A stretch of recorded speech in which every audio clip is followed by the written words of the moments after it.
بسم اللہ الرحمن الرحیم۔ معزز ناظرین گرامی، السلام علیکم ورحمۃ اللہ۔ دنیا کا ظالم و وحشی ترین انسان ہلاکو خان کون تھا اور اس کی بدترین موت کیسے واقع ہوئی، یہ جانیں گے ہم آج کی اس دلچسپ ویڈیو میں۔ ناظرین گرامی، دنیا کا ظالم و وحشی ترین انسان ہلاکو خان اپنے گھوڑے پہ شان سے بیٹھا ہوا تھا۔ چاروں طرف تاتاری افواج کی صفیں کھڑی تھی۔ سب سے آگے ہلاکو خان کا گھوڑا تھا۔ ہلاکو خان کے سامنے قیدی مسلمانوں کی 3 صفیں کھڑی کی گئی تھی، جن کو آج ہلاکو خان نے اپنے حکم پر قتل ہوتے ہوئے دیکھنا تھا۔ پھر وہ ظالم حکمران ہلاکو خان بولا کہ ان کے سر قلم کر دو۔ پھر جلاد نے لوگوں کے سر کاٹنے شروع کر دیے۔ پہلی صف میں ایک کی گردن گئی، دوسری کی گردن گئی، تیسرے چوتھے کی۔ پہلی صف میں ایک بے قصور بوڑھا غریب قیدی جو کہ اپنے گھر کا واحد کفیل بھی کھڑا تھا، وہ موت کے ڈر کی وجہ سے دوسری صف میں چلا گیا۔ پہلی صف کا مکمل صفایا ہو گیا۔ ہلاکو خان کی نظروں نے اس بوڑھے کو دیکھ لیا تھا کہ وہ موت کے خوف سے اپنی پہلی صف چھوڑ کر دوسری صف میں چلا گیا تھا۔ ہلاکو خان گھوڑے پہ بیٹھا ہوا ہاتھ میں طاقتور گرز لیے اچھال کر اس سے کھیل رہا تھا اور مسلمانوں کی قتل کا منظر دیکھ کر اس کھیل سے خود کو خوش کر رہا تھا۔ جلادوں نے دوسری صف پر تلوار کی وار شروع کی۔ یہ گردنیں آن کی آن میں گرنے لگی۔ جلاد تلوار چلا رہے تھے اور خون کے فوارے اچھل اچھل کر زمین پہ گر رہے تھے۔ اس بوڑھے بابا نے جب دیکھا کہ دوسری صف کے لوگوں کی گردنیں کٹ کر اس کی باری بہت جلد آنے والی ہے، تو وہ بھاگ کر تیسری صف میں کھڑا ہو گیا۔ ہلاکو خان کی نظریں بوڑھے پہ جمی ہوئی تھی کہ اب تو تیسری صف آخری ہے، اس کے بعد یہ کہاں چھپنے کی کوشش کرے گا۔ اس بیوقوف بڈھے کو میری تلوار سے کون بچا سکتا ہے؟ میں نے لاکھوں انسان مار دیے تو یہ کب تک بچے گا؟ تیسری صف پہ جلادوں کی تلوار بجلی بن کر گر رہی تھی۔ ہلاکو خان کی نظریں مسلسل اس بوڑھے پہ تھی کہ کیسے وہ بے چین ہو کر موت کی وجہ سے بے قرار ہے۔ تیسری صف کے انسانوں کی گردنیں گر رہی تھی۔ جلاد بجلی کی سی تیزی سے اس بوڑھے بابا کو پہنچا تو ہلاکو خان کی آواز گونجی کہ رک جاؤ، اس کو ابھی کچھ نہ کہو۔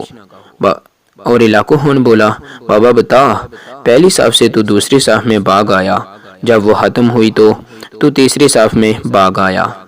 بابا اب بتا، پیچھے تو کوئی اور صف بھی نہیں، اب تو بھاگ کے کہاں جائے گا؟ اب تجھے مجھ سے کون بچائے گا؟ اس بوڑھے نے آسمان کی طرف دیکھا اور کہا، میں نے پہلی صف کو اس لیے چھوڑا کہ شاید میں دوسرے میں بچ جاؤں، لیکن موت وہاں بھی آ پہنچی۔ پھر میں دوسری صف کو چھوڑ کر تیسری میں اس لیے گیا کہ شاید بچ جاؤں۔ ہلاکو نے گرد کو ہاتھ میں اچھالتے ہوئے کہا، بابا کیسی ہام خیالی ہے، یہ کیسی بہکی باتیں کر رہے ہو؟ بھلا تمہیں میری تلوار سے بھی کوئی بچا سکتا ہے؟ بوڑھے مسلمان نے زمین و آسمان کی ہر چیز کے مالک اس واحد لا شریک رب پر بے انتہا یقین کے ساتھ کہا، وہ اوپر والی ذات اگر چاہے تو کچھ بھی ہو سکتا ہے، اور اگر وہ چاہے تو مجھے تجھ سے بچا سکتا ہے۔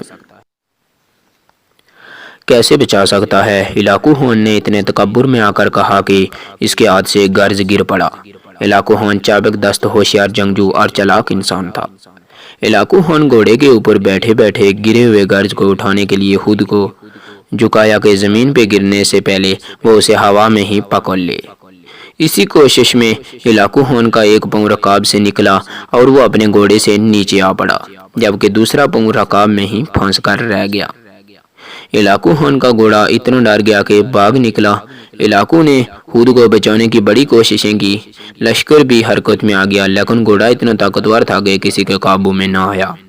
وہ ہلاکو کو پتھروں میں گھسیٹ گھسیٹ کر بھاگتا رہا، یہاں تک کہ ہلاکو کا سر پتھروں سے پٹک پٹک کر اس قدر لہو لہان ہو گیا کہ اس کی روح چند ہی منٹوں میں اپنے اس تکبر بھرے وجود کو چھوڑ کر جہنم رسید ہو گئی۔